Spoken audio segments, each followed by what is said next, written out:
नमस्कार। अगर आप बिहार टेक्निकल सर्विस कमीशन के तहत एएनएम का फॉर्म ऑनलाइन करने चल रहे हैं तो आप इस वीडियो का अवलोकन एक बार ज़रूर कर लें। ना तो आपका प्री एग्ज़ाम होगा, ना तो कोई मेंस एग्ज़ाम होगा, लेकिन आपका सिलेक्शन होगा तो कैसे होगा हम आपको इस वीडियो में दिखाने वाले हैं। अगर आपने एएनएम का कोर्स कर रखा है, साथ ही आपने जीएनएम का कोर्स रखा है या फिर बीएससी नर्सिंग आपने कर रखा है, तो आपका जो मेरिट बनेगा वो किस बेस पर बनेगा हम आपको इस वीडियो में टोटल दिखाने वाले हैं। चलिए पहले हम आपको ये दिखा देते हैं sarkarijild.com के द्वारा दी गई शॉर्ट नोटिस को, जिसमें ये दिखाया गया है कि कब आपका फॉर्म ऑनलाइन होगा और कब लास्ट डेट होगी, एज की लिमिट क्या है, टोटल डिटेल। देखिए यहाँ पर आप जाएंगे sarkarijild.com पर तो आप यहाँ पर देखें लिखा गया है BTSC female health worker ANM auxiliary nursing and midwife का यहाँ पर फॉर्म आया हुआ। क्लिक करेंगे आपको अगले पेज पर पहुँचाएगा जहाँ पर ये डिटेल दी गई है। एप्लीकेशन आपका 2/8/22 से स्टार्ट है और 1/9/2022 तक चलेगा, ठीक है ना। सॉरी, यहाँ पर लास्ट डेट 6/10/2023 तक चलेगा, इस बात को आप ध्यान रखेंगे।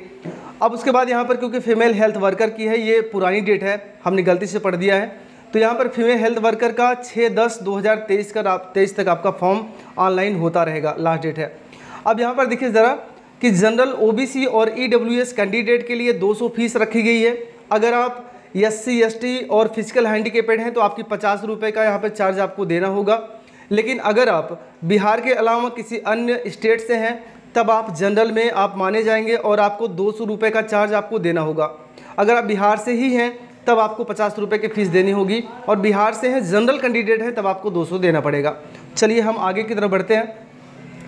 मिनिमम एज आपकी 18 साल रखी गई है और मैक्सिमम आपका 40 साल रखा गया है, बीच में 37 साल है, वो किसके लिए है, मेल कैंडिडेट के लिए है। चलिए हम ज़रा आगे की तरफ बढ़ते हैं। और ये जो अभी भी पोस्ट आई है ये सिर्फ फीमेल कैंडिडेट के लिए है, तो यहाँ पर फीमेल कैंडिडेट के लिए 40 साल की एज रखी गई है, इस बात को आपको विशेष ध्यान रखना है। जो टोटल पोस्टें आई हैं वो 12,771 पोस्टें आई हैं, जिसमें सबसे ज़्यादा जो पोस्ट है वो है एएनएम का, और वो पोस्ट है 10,709। और जो 1,096 पोस्ट है वो ऑपरेशन थिएटर असिस्टेंट का है, 803 पोस्ट एक्सरे टेक्नीशियन का है, 163 पोस्ट ECG टेक्नीशियन के लिए यहाँ पर आई है। और सभी के लिए अलग अलग यहाँ पर क्राइटेरिया रखी गई है कि आपके पास ये सर्टिफिकेट होना चाहिए। अब यहाँ पर देखिए ज़रा, मैं आगे की तरफ बढ़ने से पहले आपको नोटिफिकेशन में दिखाता हूँ, जो नोटिफिकेशन दिया गया है बिहार टेक्निकल सर्विस कमीशन के द्वारा। यहाँ पर देखिए ज़रा, स्वास्थ्य निदेशालय स्वास्थ्य विभाग बिहार पटना के तहत महिला स्वास्थ्य कार्यकर्ता एएनएम के रिक्त पदों पर नियुक्ति से तो सामान्य यहाँ पर विभाग की जानकारी यहाँ पर दी गई है। अब यहाँ पर देखिए ज़रा कि एएनएम पद का सिर्फ महिलाओं के लिए ही यहाँ पर दिया गया है, इसलिए महिलाओं के लिए 35% जो क्षैतिज आरक्षण लागू यहाँ पर नहीं किया जाएगा। महिलाओं के लिए आरक्षण वहाँ लागू किया जाता है जहाँ पर पुरुष भी इसमें भाग ले रहे होते हैं, लेकिन यहाँ तो सिर्फ महिलाएं ही भाग ले रही हैं, इसलिए यहाँ पर छूट की कोई गुंजाइश नहीं है। चलिए ठीक है, यहाँ पर आरक्षण की जो बात की है वहाँ पर वो नहीं होगा। अब अनिवार्य शैक्षिक योग्यता की बात की गई है, तो आप ध्यान रखें कि आपके पास एएनएम का सर्टिफिकेट आपके पास होना चाहिए, और वो अगर आप पटना से हैं तो आप जो बिहार का काउंसिल होता है वहाँ पर आप सर्टिफाइड होने चाहिए, वहाँ पर आपका रजिस्ट्रेशन होना चाहिए। लेकिन अगर आप किसी अन्य स्टेट से हैं और आपने एएनएम का कोर्स कर रखा है तो वो एएनएम का जो सर्टिफिकेट है वो बिहार काउंसिल में आपका रजिस्ट्रेशन ज़रूर होना चाहिए। ये नोटिफिकेशन में बात बताई गई है। चलिए हम थोड़ा सा आगे की तरफ बढ़ते हैं। यहाँ पर न्यूनतम एज आपकी 21 साल और मैक्सिमम एज आपकी 42 साल यहाँ पर रखी गई है, पिछड़े और जनजाति महिलाओं के लिए है। तो आपकी जो एज की गणना की जाएगी 1/8/2021 को यहाँ पर की जाएगी। अब उसके बाद मैं आगे की तरफ और बढ़ता हूँ, जहाँ पर ये मैं आपको सामान्य से जानकारी दे दूँ कि अगर आप एएनएम कोर्स किया है तो आपको 60 अंक मैक्सिमम दिए जाएंगे।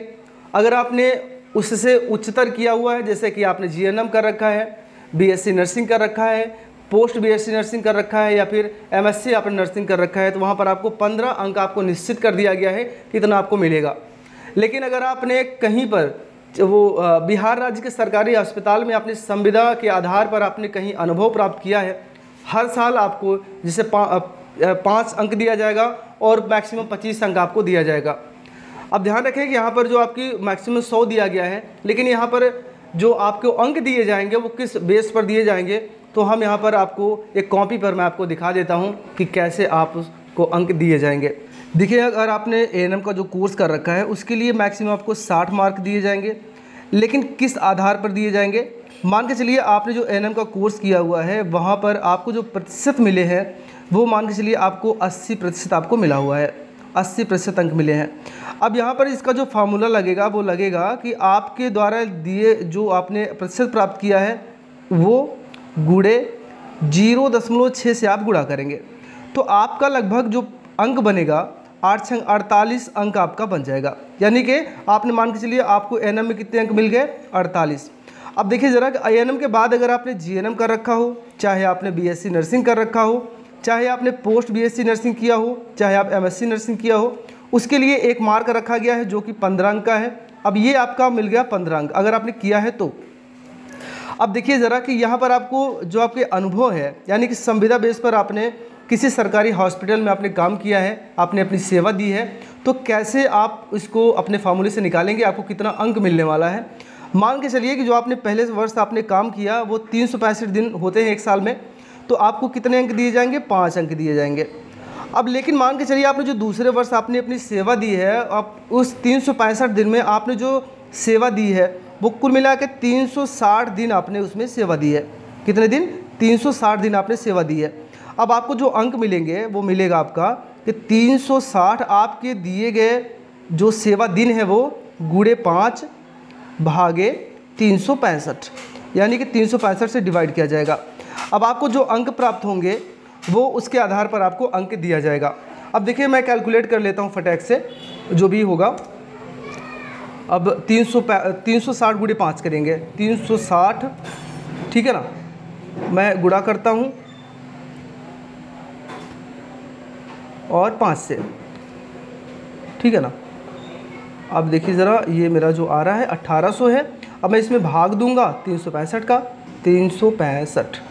अब जो मेरे अंक बनेंगे वो बन रहा है हमारा को मिला के 4 अंक, यानी कि 4.93 ये अंक आपको मिल जाएगा। तो आप ध्यान रखें कि आपने जिस वर्ष 5 साल में 25 अंक आपको मैक्सिमम दिया जाएगा, 25 अंक, हर साल के 5 अंक। जो अगर आपने 365 दिन की सेवा दी है तो अगर जितना आपने दिया है, आप याद रखें पहले वर्ष कितना दिन आपने सेवा दिया है उसका गुणा 5 भागे 5 इतना करेंगे तो उतना अंक आपको दे दिया जाएगा। मान के चलिए कि आपने पहले वर्ष आपने 5 अंक प्राप्त किए, फिर 4 अंक प्राप्त किए, फिर आपने फिर 4, फिर 5 ऐसे प्राप्त किए।